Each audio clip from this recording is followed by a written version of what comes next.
بسم اللہ الرحمن الرحیم۔ جس نے اللہ کے 8 نام یاد کر لیے، دولت اس پر قربان ہو جائے گی، کبھی اس کا ساتھ نہیں چھوڑے گی، ہر وقت ساتھ ساتھ رہے گی۔ وظیفہ۔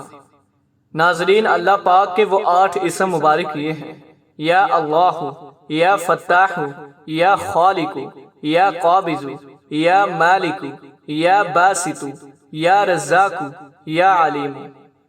وظیفے کا طریقہ۔ اللہ پاک کے یہ 8 اسم مبارک آپ لوگ یاد کر لیں، اپنے بچوں کو یاد کروا لیں، اور جب بھی آپ کو دولت کی ضرورت ہو تو اول و آخر ایک بار درود شریف اور درمیان میں ان 8 اسماء مبارک کی ایک تسبیح پڑھ لیا کریں۔ فائدہ۔ انشاءاللہ اس عمل کی برکت سے آپ کے پاس وہاں سے دولت آ جائے گی جہاں سے آپ نے سوچا بھی نہیں ہوگا، جہاں سے آپ کا گمان بھی نہیں ہوگا۔